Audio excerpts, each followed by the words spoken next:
esas soluciones que podamos acompañar a clientes y empresas, de la mano también de la Administración, para ver cómo conectamos entre todos, porque la transformación sostenible, para mí un pilar, y creo que es uno de esos elementos que siempre verbalizo, es la conexión de todos. Es decir, no puede ser una acción puramente financiera, no puede ser una acción puramente de la Administración ni de las entidades privadas, ¿vale? Empresas y más. Nos tenemos que unir para ayudar a esos clientes, sobre todo porque el mundo de la energía es un mundo, yo siempre digo, complejo de entender y verbalizar. Hablar del kilovatio hora, de la tonelada de CO2, no es lo mismo que hablar del euro, ¿vale? Entonces, tenemos que conectarnos. Entonces, lo que estamos es acercándonos a todos los actores para ver cómo desde una entidad financiera podemos apoyar esas necesidades. La parte del principio, si os parece, voy a pasarla rápida porque creo que es un poco el contexto.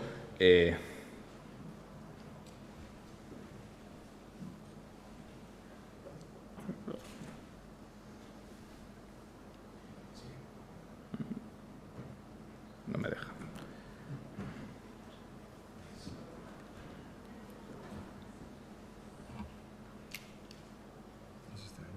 Sí.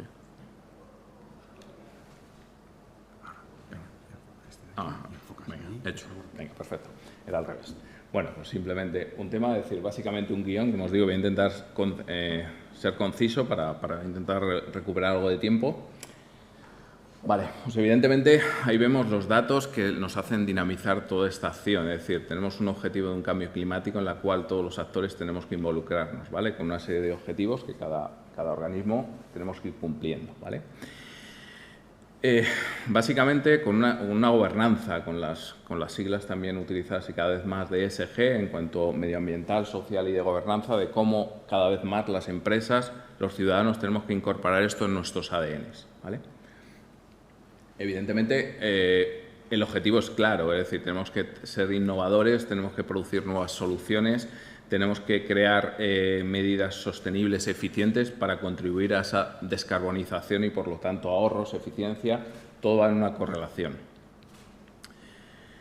Bueno, evidentemente en BVA creo que es importante y creo que lo tenéis recogido siempre en todos los medios y recientemente nos han vuelto a dar el banco más sostenible a nivel mundial. Eso marca un poco nuestra estrategia. Es decir, claramente BVA quiere estar cerca de la sostenibilidad y la sostenibilidad se declina en muchas variantes. Se declina en renovables, se declina en eficiencia energética, en movilidad, en rehabilitación, ¿vale? Pero entendemos que tenemos que estar cerca siempre de todas esas iniciativas porque es donde queremos posicionarnos como entidad de referencia en la financiación. En este sentido, recientemente el banco ya no son los 200.000 millones que teníamos establecidos en cuanto a la financiación sostenible. Acabamos de actualizar el pledge nuestro y se va a convertir en 300.000 millones, lo que significa que nuestra decisión es claramente dirigida a reducir el impacto que nuestra actividad crediticia o la de financiación tiene en cuanto al compromiso medioambiental que tenemos como BVA. Como os decía, volvemos a estar en el primer líder del índice de sostenibilidad, que a veces se considera, bueno, esto es un título, realmente es un objetivo muy laborioso que los equipos de negocio responsable, los equipos de negocio, trabajan y competimos con entidades a nivel mundial, que esto estamos hablando de grandes entidades que también quieren posicionarse porque se entiende que es ahora mismo un elemento claro de definición de dónde queremos llegar. Vale, yo creo que se ha mencionado, ¿vale? Pero aquí vemos el tamaño de la oportunidad. Al final estamos hablando que en energía, movilidad, edificios e industria, pues fijaros las cifras que se prevén en movilización debido a la actividad que todos tenemos que ir llevando a cabo. Una vez es regulatoria, otra vez es de posicionamiento. Estamos encontrando muchas empresas que ya no hablamos del alcance 1 y 2, que muchos de vosotros lo estáis escuchando, ya hablamos del alcance 3. Ya están empezando a pedir a su cadena de proveedores aspectos de cumplimiento de su huella medioambiental porque ellos tienen cifrados objetivos a 2030 de descarbonización y, por lo tanto, ya empiezan a traccionar a empresas secundarias que son proveedores suyos. Hay un ejemplo que yo a veces menciono que me resultó curioso. Tesco, la gran cadena de supermercados en Inglaterra, pues nosotros estábamos en una visita con un proveedor suyo de fresas en Huelva y veíamos allí mucha gente trajeada y decíamos, oye, ¿esta gente aquí qué hace? Y le preguntamos al dueño de la empresa y dice, no, estos ya no vienen a ver la calidad de la fresa, sino que vienen a ver cómo hacemos la fresa. Es decir, qué tipo de plástico utilizamos en la típica caja esta que todos hemos comprado de fresa o la huella hídrica. Es decir, esto ya se están convirtiendo en un eje tractor, que hay una movilización realmente importante en cuanto a todo esto y que desde el punto de vista de nosotros como entidad financiera lo estamos viendo en esas conexiones con nuestros clientes, porque a veces nos dicen, oye, es que a lo mejor yo no estaba haciendo nada, pero es que me están pidiendo para yo poder seguir dando servicio a Tesco, la gran cadena de supermercados inglesa. Como veis aquí, el tema de la sostenibilidad, veis un poco, tenemos identificado todos los sectores, al final, en función del sector, le aplica más o menos el riesgo medioambiental a lo social. Fijaros, los de la parte superior, todo el tema de metales, todo el tema de químico, pues de alguna forma tienen que traccionar de una forma muy activa en los próximos años porque tienen que ir tomando medidas para ese compromiso, esas acciones que se van a ver sujetas o a realizar. No lo he dicho, si tenéis alguna duda o pregunta, oye, pues ir preguntándome. ¿En qué nos tenemos que mover como empresa y como BBVA? Pues tenemos que trabajar con los empleados. Es decir, cada vez notamos más que los empleados de las empresas tienen más decisión o más interés por lo sostenible de cómo es su empresa. O, por ejemplo, con la regulación. Evidentemente es un aspecto que cada vez va a estar más presente con muchas de las normativas que se han puesto aquí mencionadas. Decíamos competidores. Entendemos que cada vez más la competencia sostenible o de posicionamiento verde va a diferenciar la elección de un producto o una empresa. Entonces, entendemos que hay que trabajarlo mucho. El mundo de las comunidades, grupos de interés, el tema de las redes sociales, cada vez el tema de la sostenibilidad se está moviendo más y la gente lo utiliza para tomar decisiones. Y qué decir tiene, que a nosotros nos afecta mucho, los inversores, los grandes grupos de inversión, su fuente de inversión a día de hoy ya va hacia lo sostenible, nada va hacia lo que contamina. Entonces, tenemos que combinar todo esto para tomar las mejores decisiones, vosotros como empresa, pero también nosotros como entidad financiadora. Vale, ¿qué tenemos como dinamización? Pues todo lo que sería el eje energético. El contexto energético que tenemos nos obliga a actuar. Ya la energía, siempre mencionamos que ya la energía no es un bien que adquirimos, renovamos anualmente, ya hay que definirlo como una estrategia dentro de las empresas, se convierte ya en un eje de decisión mucho más, ya no a lo mejor del departamento de compras, sino ya desde la propia dirección estratégica de la empresa, de cómo adquirimos la energía. ¿Cómo la adquirimos? Por ejemplo, el incorporar paquetes renovables, todo lo que sería energía ya toma una decisión muy relevante. Economía circular. Pensemos que no, pero está ahí latente. También es un elemento que cada vez va a tener más decisión en la toma de decisiones de las empresas, de los clientes, de cómo los productos, imaginaos el sector, por ejemplo, más restauración, cómo afecta esa dinamización, ¿vale? Objetivos ya como decía, descarbonización, en las cuales muchas empresas ya están mencionando todas esas estrategias que quieren buscar el objetivo. Importante, el agua, ¿vale? Hablamos de la energía, el agua va a ser otro de los elementos que va a ser diferencial en la toma de decisiones. Cada vez nos va a obligar a tomar tanto empresas, actores, luego veremos que, por ejemplo, estamos financiando empresas basadas en una estrategia de reducción de consumo de agua, como un KPI. Es decir, ya no solo nos fijamos en KPIs económicos, ya empezamos a incorporar, luego veremos productos que estamos creando ligados a KPIs sostenibles de reducción de emisiones, reducción de consumo energético. ¿Para qué? Para poder conectar cada vez más esa financiación que como banco hacemos con esa estrategia que las empresas hacen para conectarnos como objetivo, ¿vale? Y luego, evidentemente, lo que os decía, temas ya de objetivos de descarbonización. Todo esto muy ligado a un elemento que veis ahí un poco cifras, de palanca de ayudas. Es decir, tenemos una oportunidad, yo creo que era muy importante como país, de aprovechar todo el tema de ayudas que nos permitan un poco pues reducir ese impacto de las decisiones que como empresas o particulares tengamos que hacer. Entonces, es muy importante estar aprovechando este tirón de estas ayudas para poder vehiculizarlas. Nosotros, por ejemplo, estamos creando soluciones de tránsito hasta que llega esa subvención a, por ejemplo, una comunidad de vecinos. ¿Cómo podemos ayudar para que de alguna forma la rehabilitación se lleve a cabo, ¿vale? Soluciones puente, vamos a llamarlas. Bueno, pues un poco ahora ya decíamos, oye, BBVA tiene todo esto muy claro, lo ha definido en su estrategia, en su propósito, es decir, BBVA quiere ser el banco de la sostenibilidad, de la eficiencia, de todo lo ligado al mundo más verde. Oye, ¿qué estamos haciendo? ¿Vale? Pues básicamente lo que vemos un poco aquí, que todos, llámese empresa, particular, cualquiera de nosotros vamos a tener que hacer el camino sostenible, ¿vale? Nos aplicará más o menos, pero básicamente tenemos que empezar, ¿vale? Y nosotros, por ejemplo, hemos habilitado para vosotros como empresa, para vuestros clientes y demás, o para en general todo el mundo, la huella de carbono. La huella de carbono es como, el ejemplo fácil es cuando vas al médico, lo primero que te dice, te voy a hacer un análisis. El análisis es el que te va a decir si tienes colesterol, si más o menos tus datos de salud son buenos. Pues entendemos que la huella de carbono y la hemos incorporado dentro de nuestra palanca de conexión con los clientes. Es decir, está en niveles parecidos en cuanto al posicionamiento dentro, por ejemplo, de la app de lo que sería tu estado financiero. ¿Por qué? Porque vemos que cada vez más la huella de carbono se va a convertir en el DNI de las empresas o particulares. Esto es una realidad. Otra cosa es cuándo va a llegar, pero la realidad es que lo vemos ahí. ¿Qué hacemos? Pues un poco, una vez que tenemos esta situación, lo que hacemos es acompañar al cliente en la toma de decisión desde el tema de qué soluciones de financiación le podemos acompañar, incluso con colaboradores, incluso con soluciones de gestión de ayudas. Es decir, lo que vemos es un 360 para poder ofrecer a ese cliente esa transición, como decía al principio, en algo que a veces no lo maneja, porque vuelvo a decir, el tema de la energía en muchas empresas empresas o particulares ha sido algo. Yo pagaba el recibo de la luz, me venían mis 50 euros y tampoco me he preocupado. Me estoy preocupando ahora cuando llegan 120 euros. Entonces, creemos que tenemos que estar muy cerca de esa gente para que pueda hacer esa transición.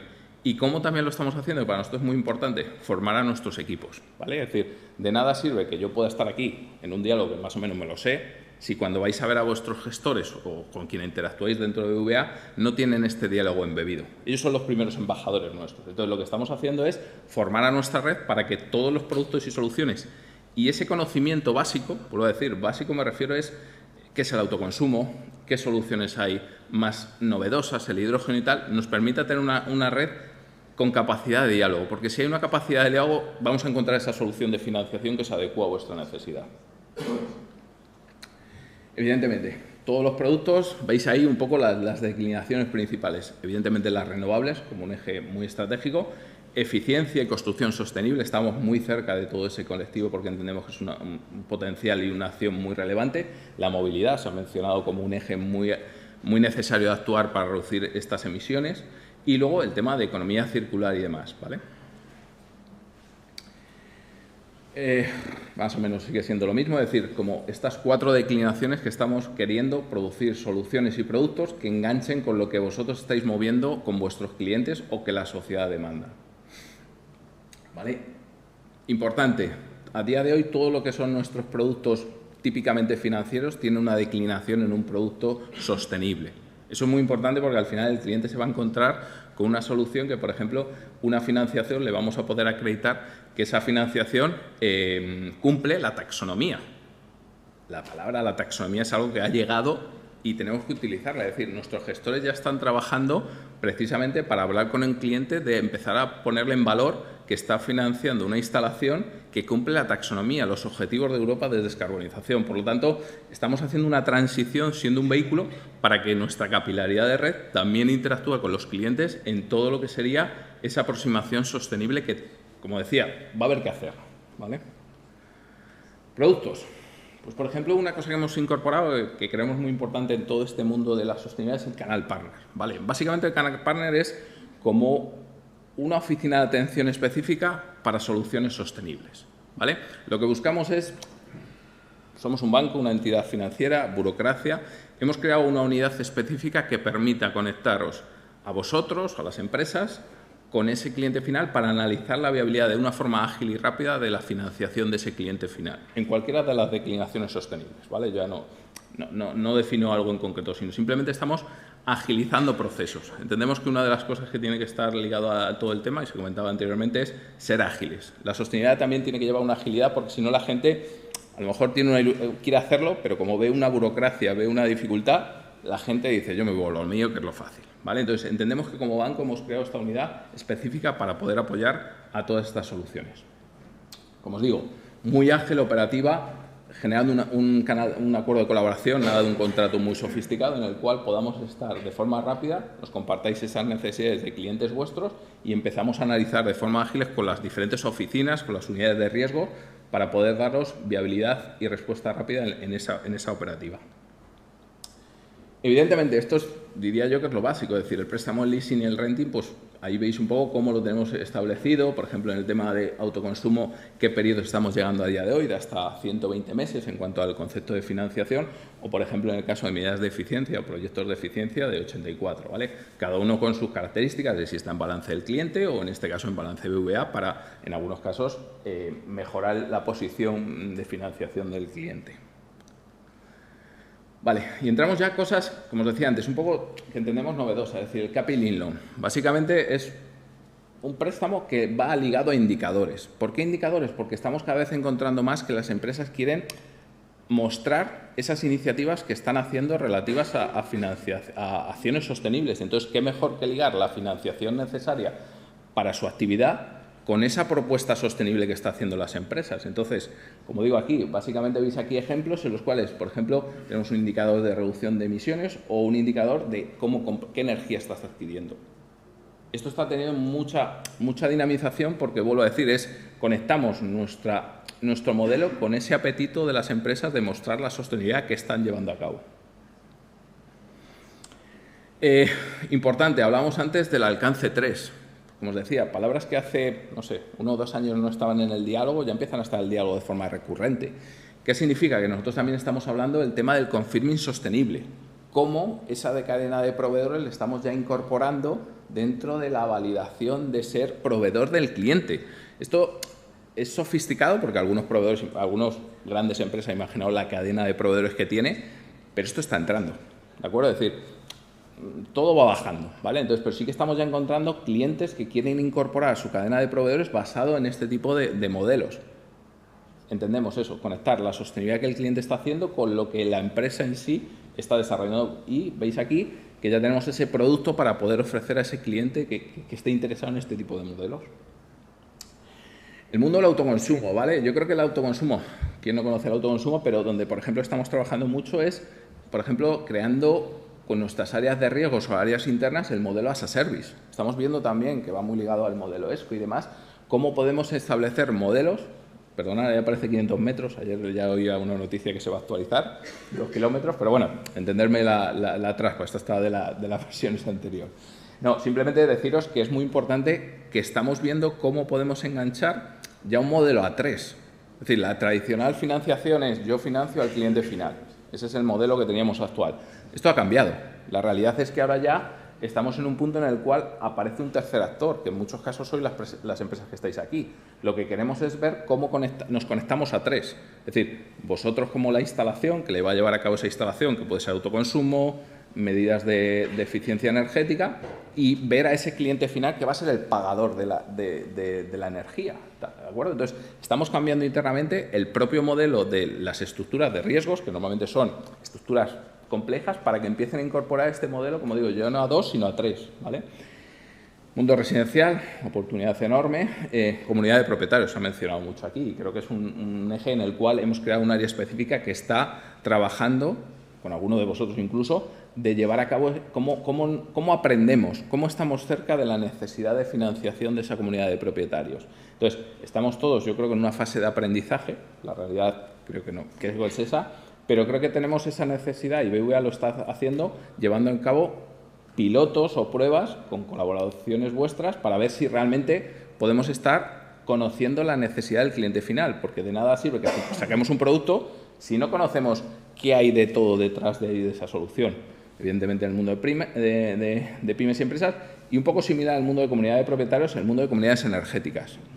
Estamos en pruebas reales, casos concretos, para ver cómo podemos generar esa financiación necesaria de ese tipo de asociaciones, porque al final ya no es un cliente one-to-one que puede ser una instalación particular, aquí estamos hablando de una agrupación de personas, cómo estableces el modelo jurídico, que luego tenga la capacidad de repago, pero lo importante es que ya no es algo que está fuera de lo que es el alcance de BVA, sino que está dentro de las propias estructuras y con objetivos específicos para tener las soluciones y productos.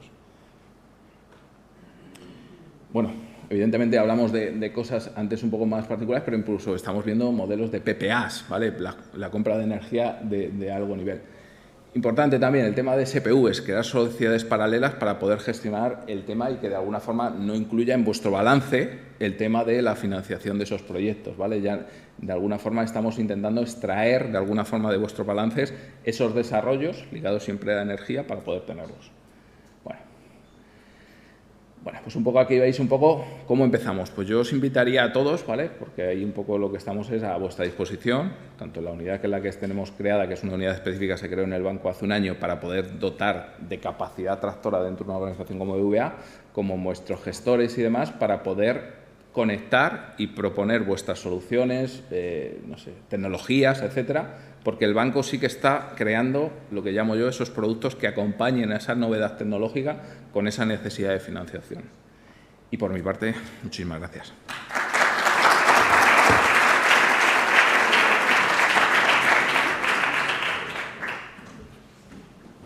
Gracias, Elías. A continuación, Cristian León, responsable de prescripción, nos va a hablar de climatización, bueno, un caso de éxito, climatización de la Escuela Universitaria Cinematográfica Barcelona. Gracias, Cristian, y sabemos que vas con prisa, así que no te robo ni un minuto. Nada, gracias.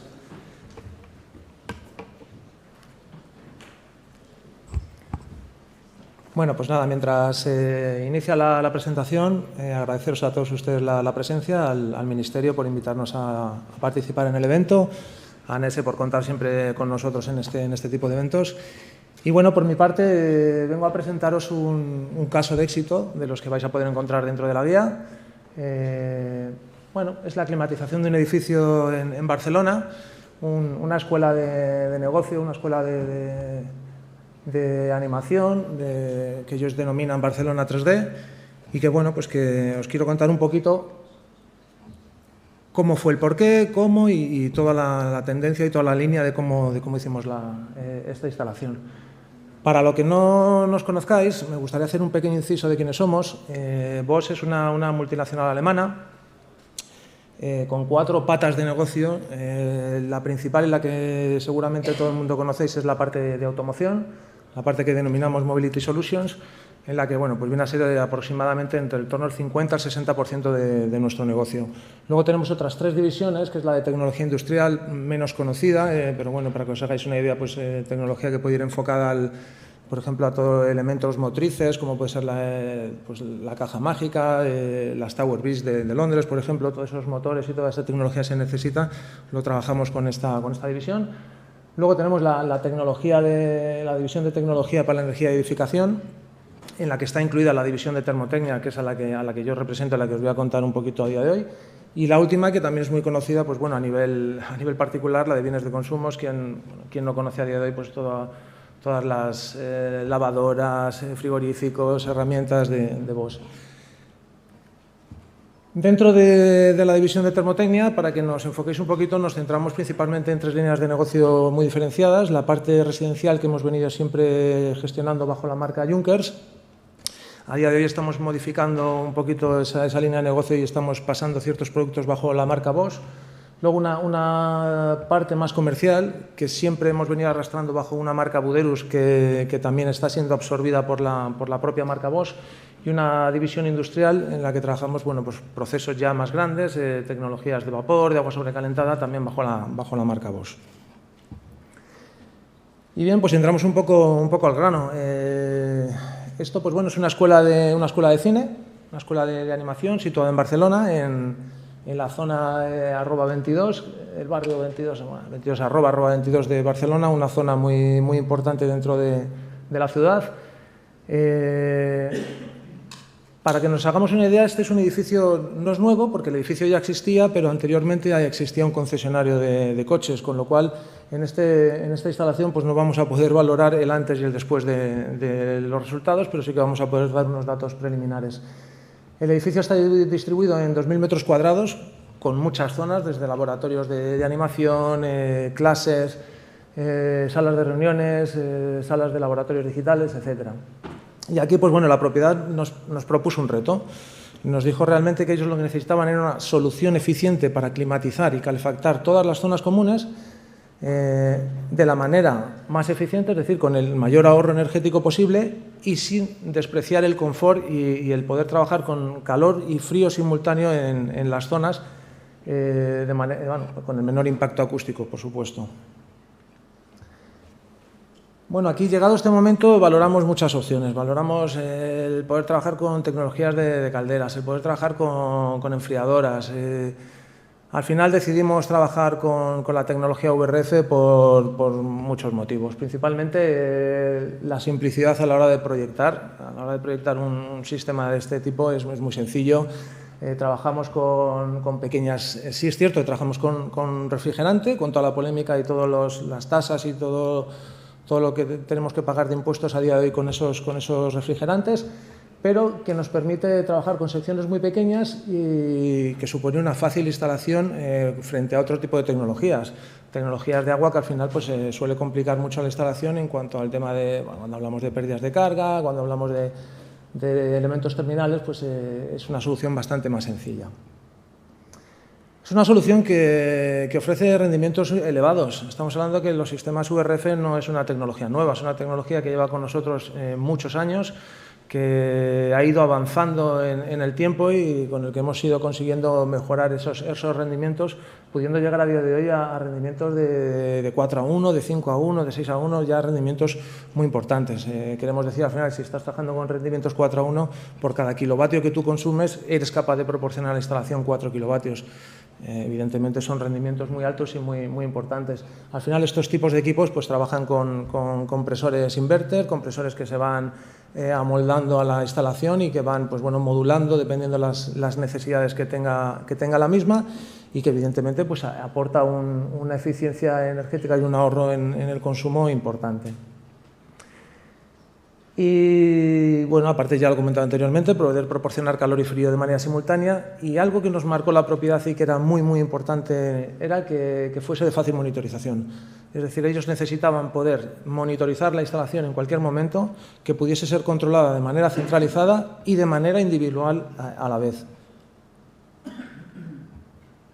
Bueno, pues para ello la solución aportada fue esta, la que os voy a presentar. Aquí, cuando hablamos de las unidades exteriores, teníamos un hándicap importante y es la cubierta. Esas maravillosas cubiertas que nos encontramos siempre plagadas de máquinas en las que no nos permite meter nada.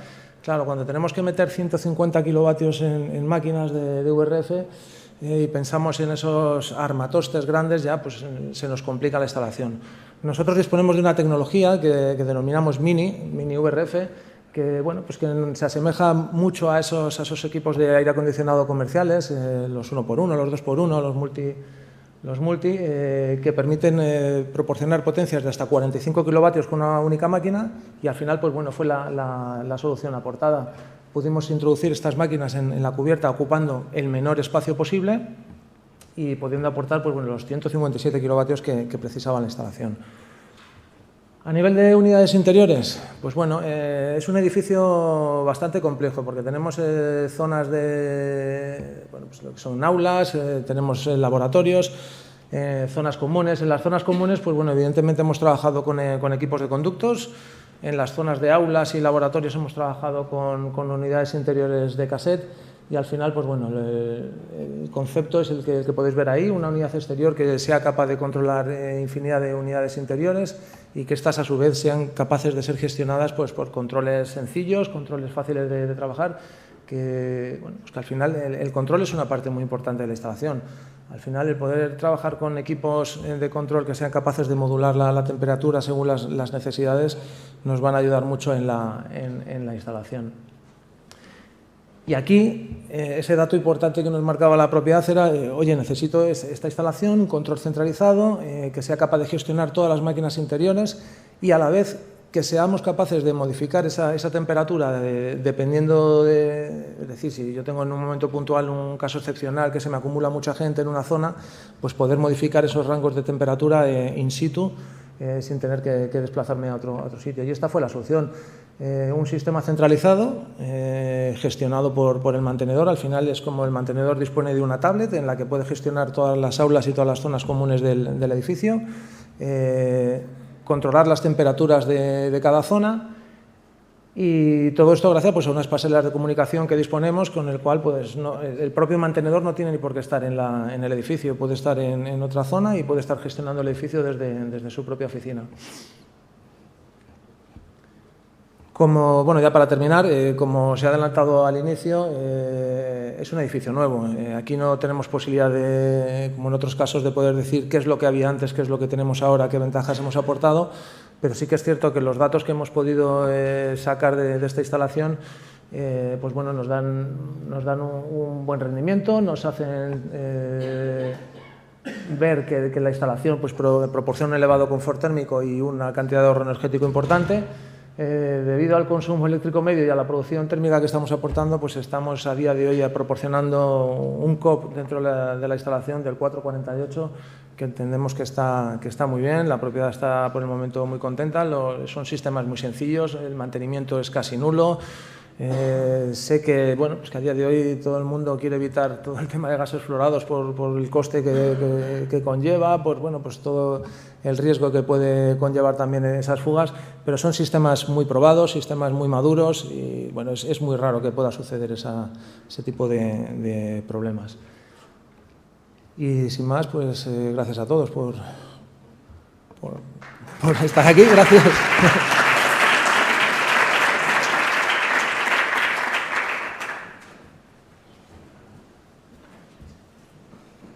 Pues nada, gracias a Cristian. Pasamos a continuación a Joaquín Nicolás Dri, es ingeniero de innovación tecnológica. Nos va a traer un caso de éxito en una industria, en este caso alimentaria. Y bueno, cerramos un poco el ciclo hemos traído una entidad financiera, hemos traído también a un fabricante que nos ha hablado del sector residencial, del sector terciario, y terminamos con una empresa de servicios energéticos que representa lógicamente a lo que es la guía, en este caso con una industria. Cuando quieras, Joaquín.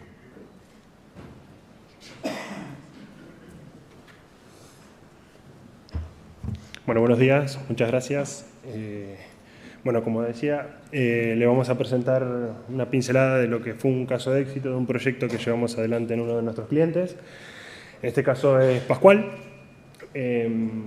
Bueno, el proyecto llevado a cabo es la mejora en el sistema de aireación en la EDAR en una industria láctea, en este caso en Pascual. Bueno, para empezar un poco, nuestra relación con Pascual como socios energéticos y acompañándolo un poco en este proceso de eficiencia energética, comenzó allí por el año 2014, con la primera planta que ingresó, en la planta que tienen también de lácteos en Cataluña. Y en 2016 ingresó esta planta, que es la grande que tienen, en Aranda del Duero, ahí en Castilla y León. Desde ese día hemos llevado adelante con Pascual más de 40 proyectos de eficiencia energética y seguimos proponiendo y llevando adelante proyectos día a día. A ver si lo logro.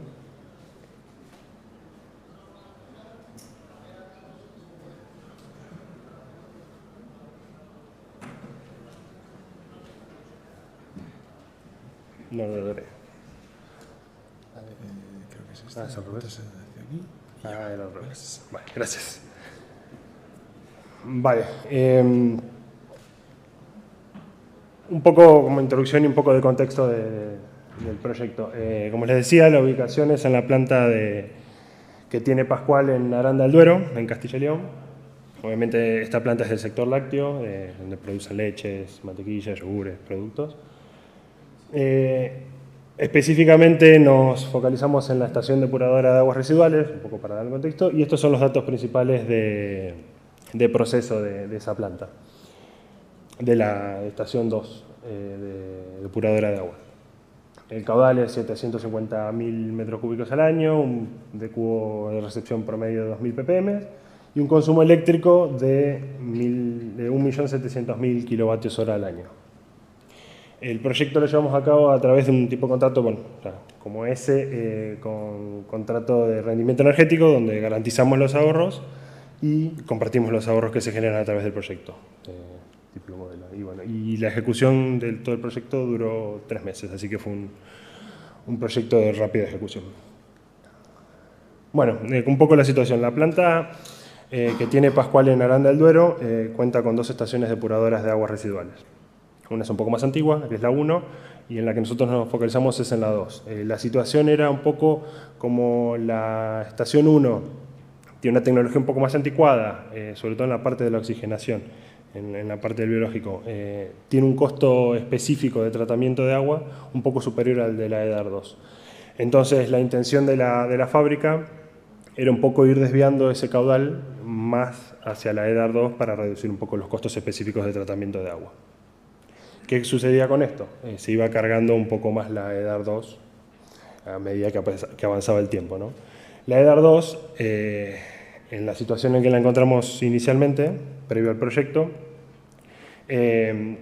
cuenta en la parte del tratamiento biológico, cuenta con 2 balsas, con su zona anóxica y su zona de oxigenación aeróbica, con 2 balsas con diferentes tecnologías de oxigenación, de aireación, perdón, donde las soplantes que generan esa aireación trabajaban prácticamente de continuo los 7 días a la semana y en un régimen todo nada, o sea, no tenía ningún tipo de regulación suave en cuanto a la oxigenación. Y en cuanto a la instrumentación, lo único que se contaba era con una medida de oxígeno disuelto, o sea, era bastante precaria la situación en cuanto al control y a la operación. Entonces, ¿qué nos preguntamos? ¿Qué podemos aportar a esta situación teniendo en cuenta qué situación nos encontrábamos? Porque la tendencia esta de derivar más caudal de agua residual desde la EDAR 1 hacia la EDAR 2 iba a seguir esa tendencia, aumentando más carga, lo que nos iba a llevar a, quizá por una cuestión de diseño, porque no estaba preparada para esa, acercarnos peligrosamente cerca de los límites de vertido, cosa de que no se puede permitir. Entonces, teníamos que mejorar esas cosas, mejorar un poco la eficiencia del tratamiento. Pero además se veía bastante potencial en la mejora del aireamiento, o sea, en la transferencia de oxígeno, con esta escasez de un poco de lo que sería la instrumentación y la monitorización de los parámetros.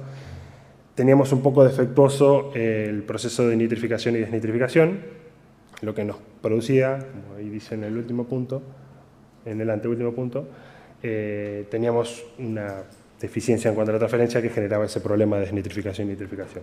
Y obviamente veíamos bastante potencial en cuanto a ahorro energético y en ahorro químico. Entonces, impulsado un poco por estas ideas, nos llevó a plantear estos objetivos para poder diagramar un proyecto. Primero, reducir los costes específicos en la EDAR, del tratamiento. Obviamente hay que reducir estos costes para poder llevar adelante este proyecto y que sea motor. Mejorar la eficiencia del tratamiento, con lo que comentaba antes, veíamos bastante deficiente un poco la eficiencia del tratamiento y mucho por mejorar, entonces era un objetivo importante. Optimizar y controlar los parámetros de vertido, como mencionaba antes, no queremos acercarnos ni siquiera a los límites máximos permitidos en el vertido del agua, de cubo, amonio, el nitrógeno total, y aumentar la monitorización y el seguimiento de los parámetros y consumos de la planta. Esto es porque pensamos no solo resolver este problema inicial que habíamos identificado con el cliente, sino que pensábamos ya dar un salto tecnológico y una mejora global o integral de todo el proceso de tratamiento de aguas en esta planta. Mejorar la monitorización, aumentarla, mejorar los controles, facilitar la operación tanto para la gente de planta. Todo esto estaba pensado como un proyecto más global y por eso también queríamos aumentar la monitorización y darle seguimiento a estos parámetros. Por esto hemos propuesto en su día la siguiente solución al cliente. Sustituir el sistema de aireación por una burbuja fina a través de membrana.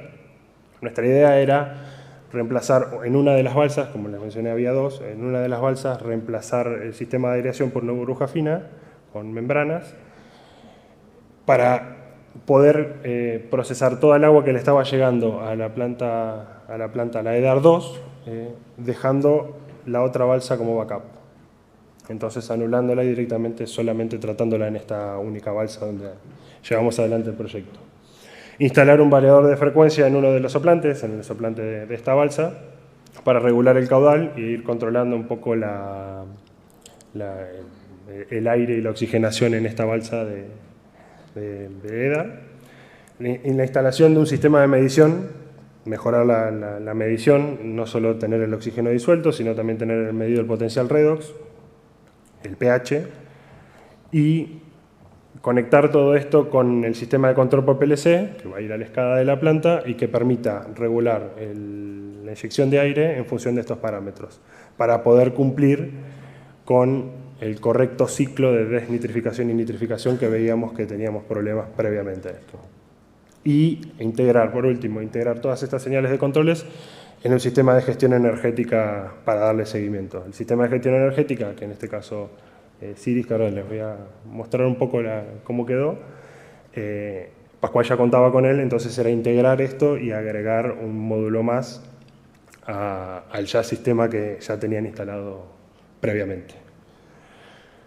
Bueno, un poco comentario rápido. La sustitución del sistema de aireación, la idea era convertir el actual reactor biológico que tenían por un reactor SBR de flujo continuo que permita la eliminación de compuestos nitrogenados y que trabaje 5 días a la semana.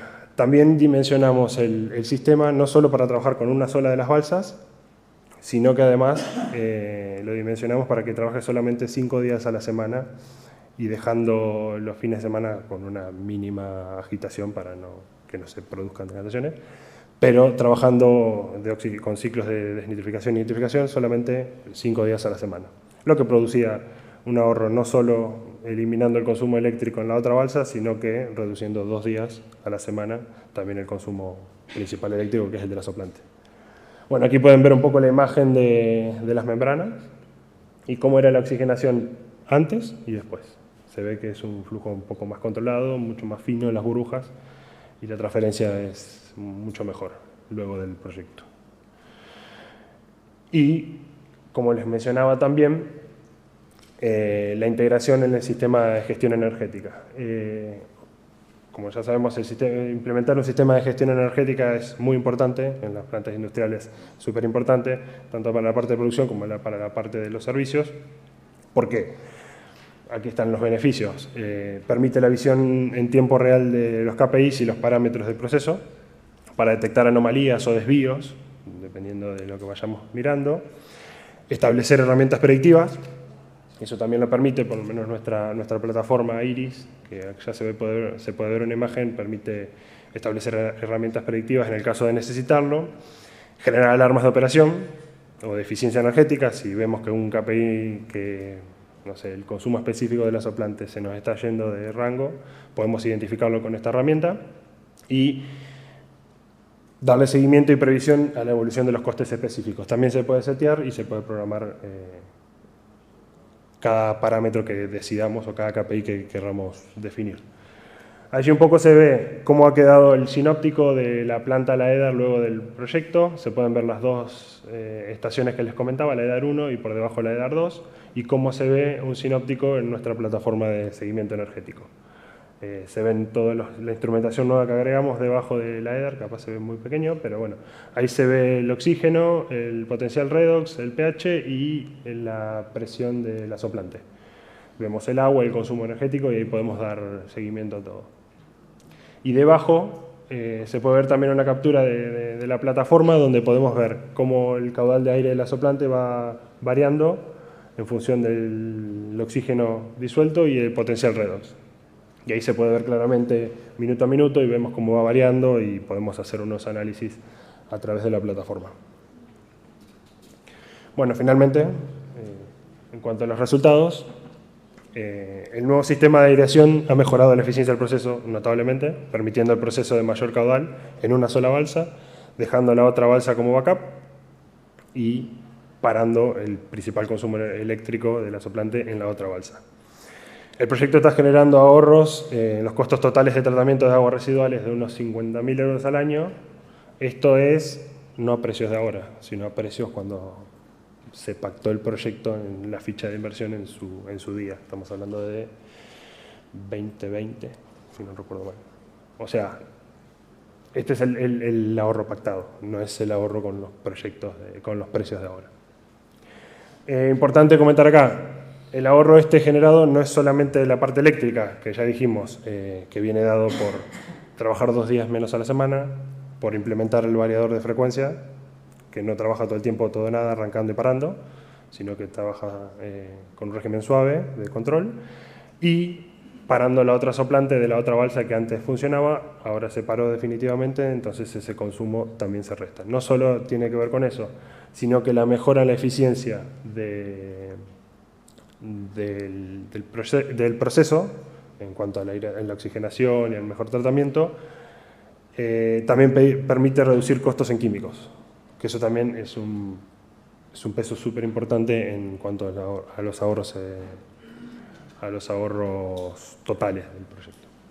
Bueno, la instalación del variador de velocidad en una de las soplantes, junto con la instalación de las sondas de medición de oxígeno disuelto y potencial de reducción, permite regular el caudal, impulsando caudal de aire impulsado para inyectar solo la cantidad necesaria de oxígeno.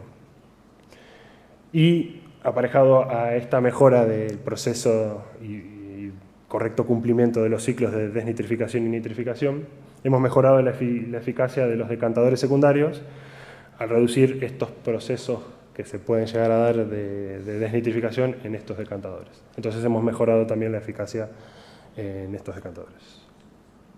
Bueno, para finalizar un resumen de los beneficios obtenidos, ahorramos en energía un 40% sobre el consumo de referencia, o sea, previo a eso ahorramos un 40% en cuanto a la electricidad. Bueno, es equivalente a unos 220 toneladas al año y unos 743 árboles al año, y con un ahorro económico de 50.000 euros al año en cuanto a su totalidad.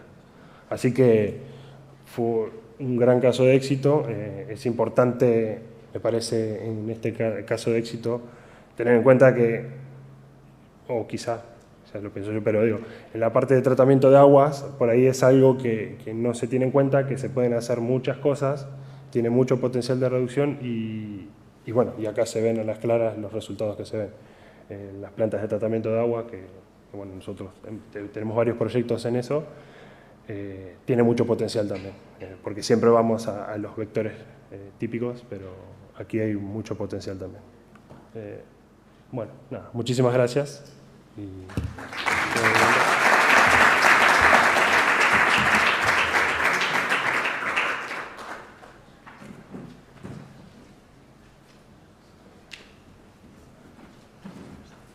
Muchas gracias, Joaquín. Pasamos ya a la mesa redonda. Invito a que se suba con nosotros a Susana Pérez, que es jefa de área también en la Subdirección General de Eficiencia, en MITER, a Elías Gómez, no le veo ahora mismo, Pablo, Senior Manager en Energía, que ya está también anteriormente, y John Macías, responsable director comercial y de marketing de Edison Next Spain. Vamos a hablar ahora en esta mesa redonda sobre los certificados de ahorro energético como elementos dinamizadores del mercado de la eficiencia.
Fenomenal. Sí.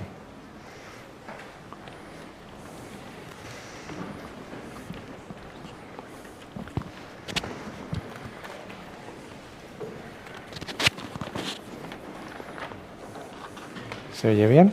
¿Se nos oye? Sí. Sí, ¿verdad? Bueno, pues esperamos un momentito, Elías.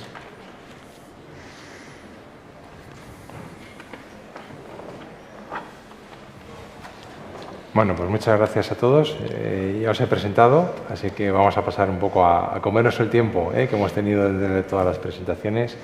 Disculpad primero por el retraso, pero me parecía muy interesante, lógicamente, la voz del Ministerio en este caso para que primero contestase las preguntas que tuviésemos, pero sobre todo explicase en detalle el tema de los certificados, ¿no?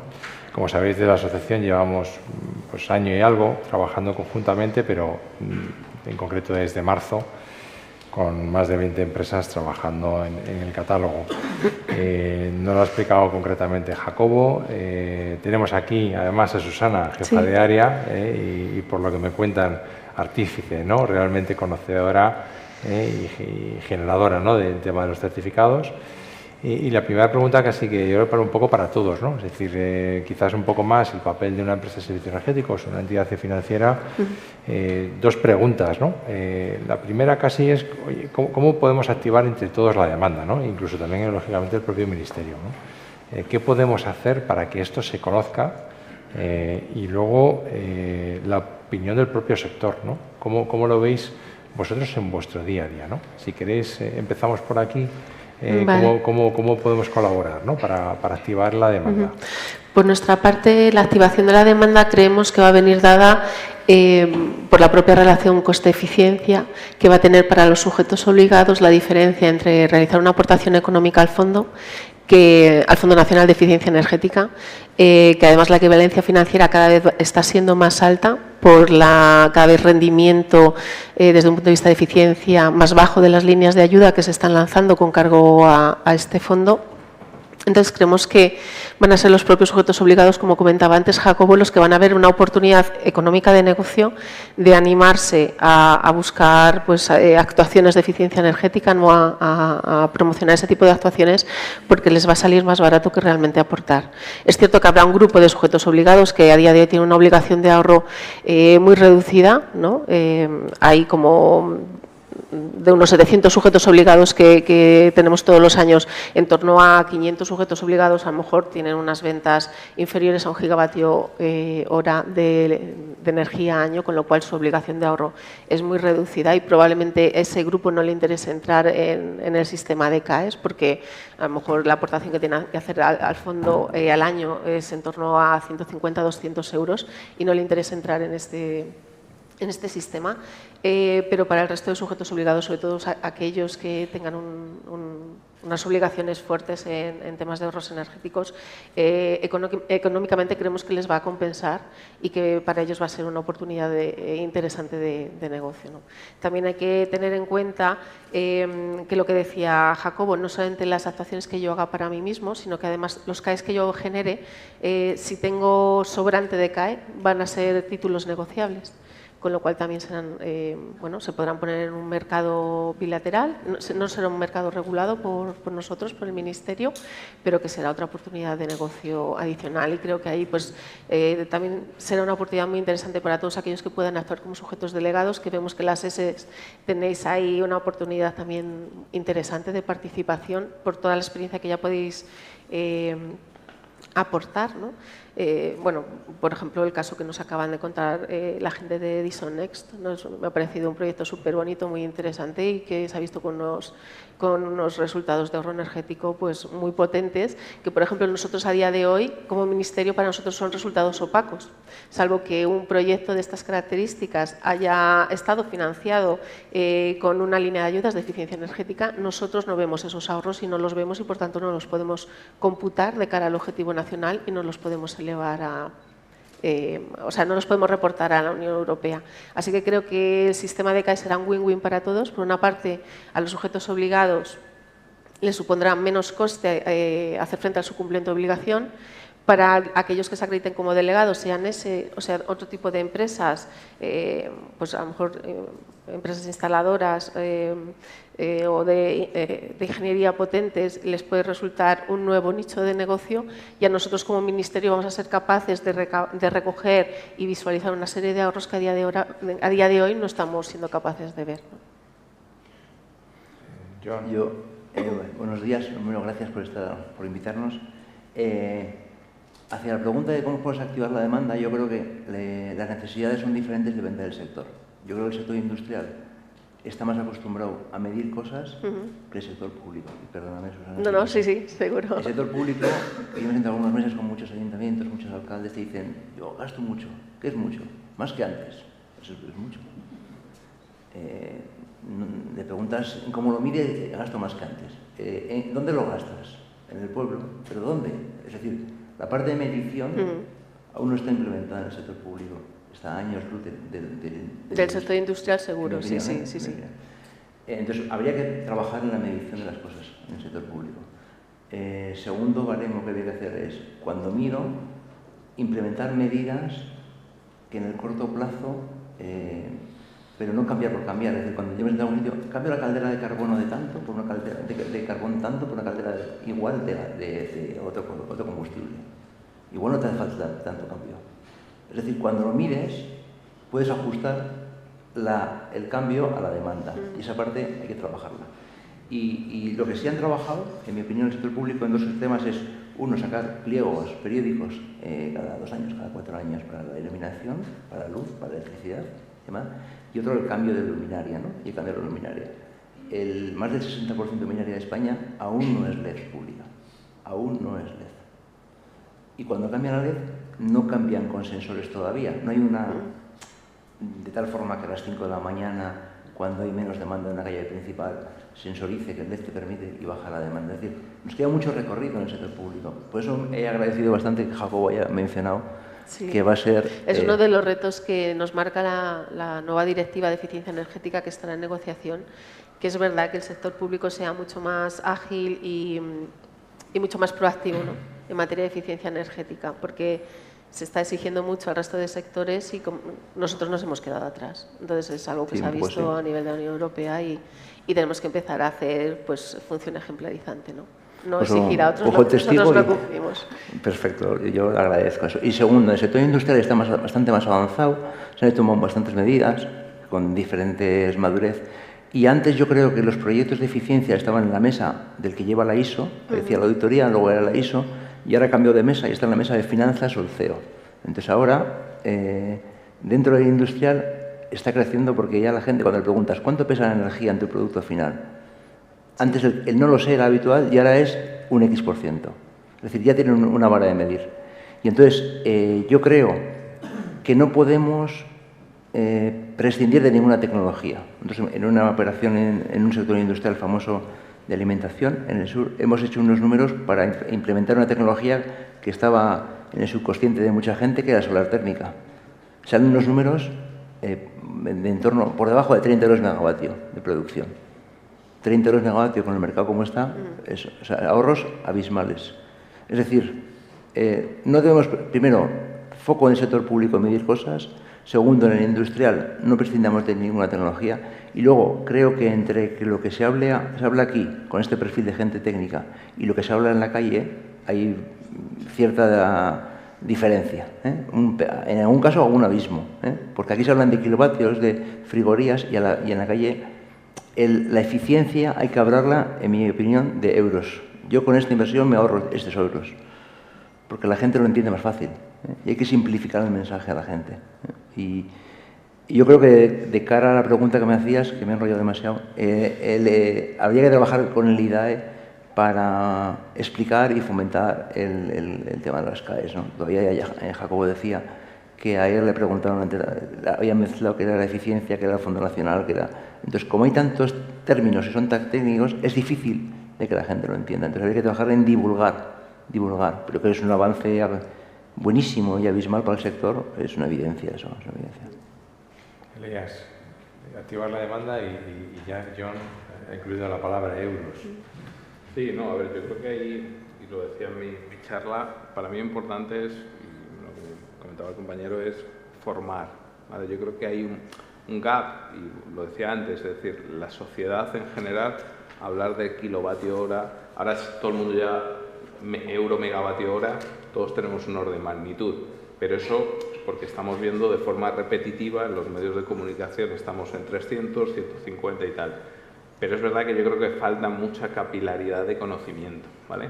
Y conocimiento tanto el sector industrial como sociedad, el mundo particular, ¿vale? Yo creo que lo bueno, digo, una cosa mala, pero también una buena, estamos en el momento perfecto para hacerlo, porque hay necesidad. En el momento que hay necesidad, esos materiales o esa divulgación entra muy fácil porque la gente está encontrándose, como decía antes, una factura de 40, ahora son 100 y pico. Entonces, la gente está queriendo saber qué puedo hacer yo en mi hogar, qué puedo hacer en mi empresa. Lo de la empresa evidentemente es una escala mucho mayor, pero yo creo que cuanto más se aborde la formación, o por ejemplo, esta guía se difunda mucho más con esos ejemplos, yo creo que va a llegar a mayor colectivo, que como bien decías, esto se veía con un área muy específica, muy técnica. Ahora ya entraron en las organizaciones a nivel dirección, y lo estamos viendo nosotros en las conversaciones. En determinados elementos ya no aparece el director financiero, aparece el CEO. ¿Por qué? Porque se ha incorporado un tema estratégico, porque en algunos casos han pasado de pagar una factura de un 3% a un 12%. Y en algunos casos lo pueden derivar al producto, pero en otros casos lo tienen que absorber dentro de su balance, y eso es un problema. Entonces, yo creo que, lo decía antes, yo creo